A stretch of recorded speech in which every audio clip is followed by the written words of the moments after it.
Hi everyone, and welcome to this episode of Winston Churchill PE Cooks, entitled On the Grill with Jonathan. Today I'm going to be making homemade hamburgers for us. The thing I like about homemade hamburgers is they can change every time. You can use different ingredients, make sure you leave out things you don't like, add different things that you do like. So again, as I move forward with this, don't hesitate, if you're going to try it on your own, to try different ingredients. You might have different things in the fridge than I had today. Your family might like different things than we like, so just add whatever you want in there and go with it. So the first couple of things before we get going, hygiene is obviously of utmost importance, so I've washed my hands very thoroughly. I have my trusty WC apron on, ready to roll, and of course we don't want to get any of my beautiful flowing locks into the food, so we're going to throw on a grilling cap. So there we go, we're ready to roll. So the first thing I'm going to do, we're going to decide what meat we're going to use. So for today's purposes, we're just going to use straight up ground beef. Some other alternatives, I've made these mixed ground beef with Italian sausage, that sort of thing. Ground turkey for a healthier alternative, those types of things. If you've been watching our phys ed information that we've been putting out each week, we've been including some nutritional stuff. So talking about different ways to keep your meals healthy and nutritious. So for this one, it's sometimes a little bit tough, but we're going to include a bunch of different vegetables, and the ground beef we're using is extra lean, so we're going to cut down on the saturated fats as much as we can. So here we go. First thing I'm going to do is I'm going to get some liquid mixed up so it's evenly mixed instead of trying to dump it into the meat and then mix it up, because then you get spots that maybe aren't mixed up very well and even. So first thing I'm going to tell you is you're cooking with Jonathan today, and I'm going to be honest with you. I don't follow recipes. I like to freelance a little bit. So I'm not going to be able to give you exact measurements. You can just kind of eyeball it and like I do and give it a try. See what works, see what doesn't. Sometimes just experimenting in the kitchen is what's fun about it, and you can change things up each time. So for the liquid, I just went and raided the fridge, as you can see here. Got a bunch of different things. So I'm going to start with some ketchup. And we're just going to give it a real good squeeze. Never have too much ketchup. Again, when you're making homemade hamburgers, you want to be careful because you got to try and get a bit of a balance between liquid and non-liquids, because you don't want them to fall apart on the grill, and you don't want them to be too liquidy either, obviously, or they won't stick together very well as well. So ketchup, a little bit of soy sauce next. Again, no exact measurements, little Frank's Red Hot. And again, I'm just kind of eyeballing this. I've made these enough times that I kind of know how much to put in, but if you're making them for the first time, you might want to go easy on certain products in terms of taste. Like Frank's Red Hot obviously is going to make it hot and things like that. So one of the things I love to cook with, teriyaki sauce, so I put teriyaki in everything. So a little bit of that in there. And then our trusty mustard. I'm going to put a bunch of mustard in. A little bit of Worcestershire sauce, and then to make my wife happy, a little bit of horseradish. Not very much though, because this stuff's really potent if you've never tried it.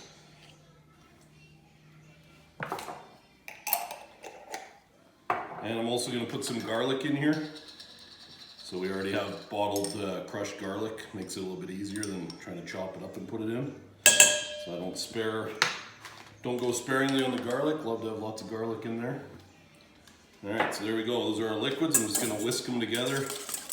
Make sure they're nice and evenly mixed up. And at times during this project, you're going to look at it and you're going to say, that looks awful and kind of disgusting. But trust the process. It's going to taste good at the end. All right, so there's our liquids. Now we go on to the ground beef here. And I've already, for the sake of time, chopped everything up. So first of all, when you're putting vegetables in, you want to try and finely chop them so they're nice small pieces. You don't have big chunks because it's going to cause the burgers not to stick together very well. So these are finely chopped mushrooms, just white mushrooms. So we're going to throw those in there. Green onions. We love onions in this house, so we're going to put green onions and some white onions in there. So there's the green onions, and these are just the white real mild white onions.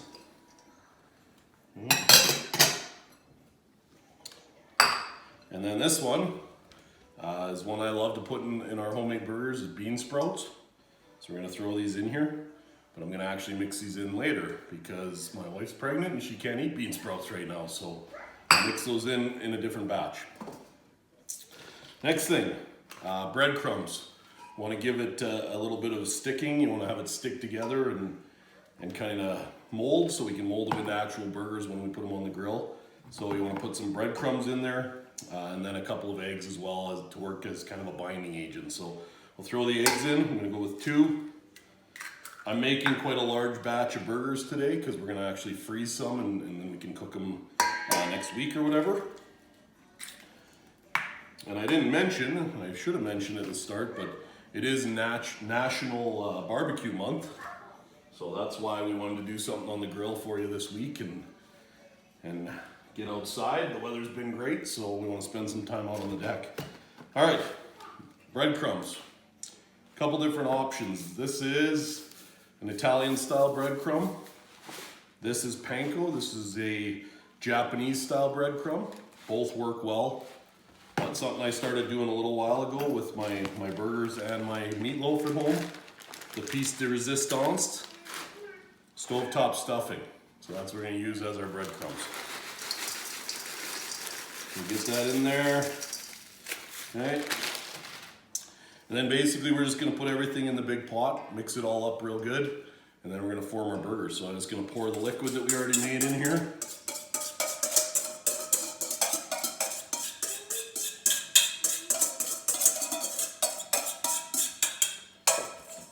Get a good look at what that's starting to look like. And now, the messy part, this is no time to be using a spoon. You're never gonna get this mixed up very good using a spoon. You wanna get all the different ingredients mixed right into the hamburgers.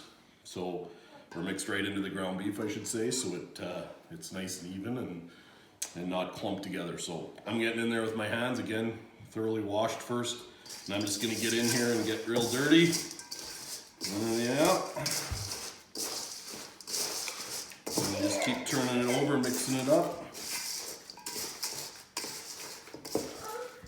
Again, you're gonna have to kind of almost knead it like it's dough because you want to mix everything in real good.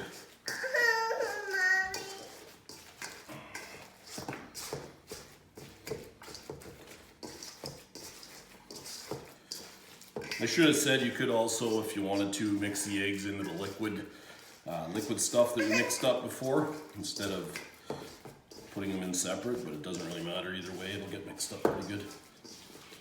Other thing I'm gonna throw in there, Montreal steak spice for some seasoning. Again, you can throw this on the burgers right when they're on the grill. I like to just mix it in, then I don't have to worry about it. It is quite salty though, so we're gonna go pretty easy on that, not mix too much in there.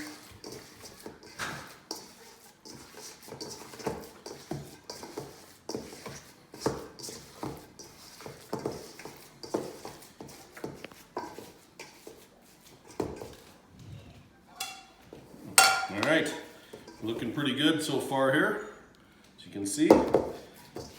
Now, you can buy store-bought burger molds. Sometimes you see them on TV advertisements or Facebook advertisements, but I think it's a waste of money because you can just do it with your hands just as easily. So I'm gonna grab just a nice hand size, baseball kind of size of meat. And then I'm just gonna use both hands, and again, you don't want to make these things too huge because it takes longer to grill, obviously. You can try and cook into the middle. So I'm just nice hand size. And there you have it. So that's what we're looking at. All right, let's head to the grill. Okay, so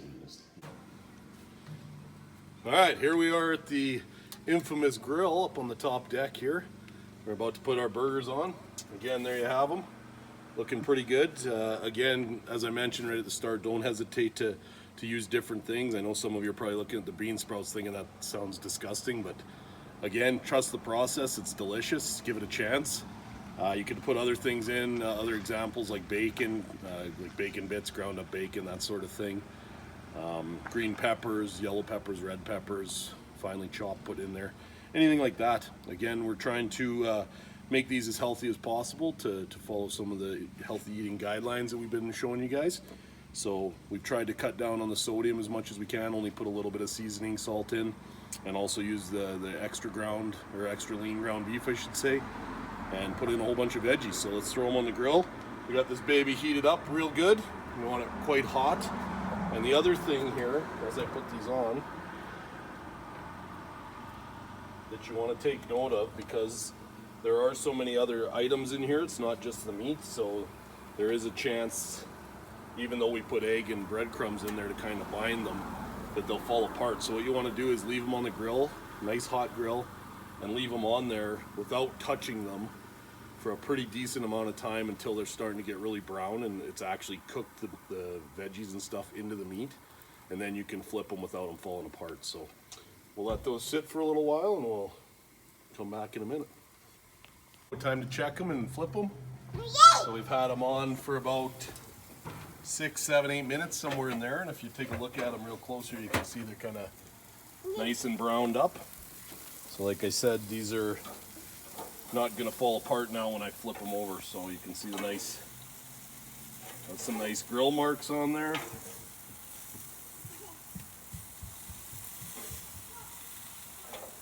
And they stayed intact, so looking good so far. Give them about another 6, 7 minutes on that side, and then they should be ready to go. And then the very delicate procedure of melting the cheese on the burgers and getting ready to eat them. All right, just a reminder, don't forget, as the burgers are cooking, that's a prime opportunity for you to clean up the kitchen, get all the dishes put in the dishwasher, etc. Again, I don't want to be getting phone calls from your parents saying that you destroyed the kitchen and left it a giant disaster. So make sure you clean up after yourself.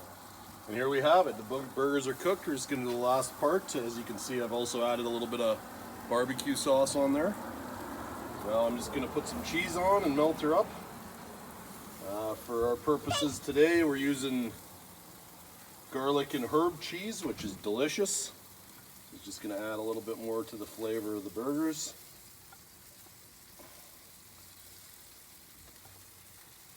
Never be afraid to put too much cheese on.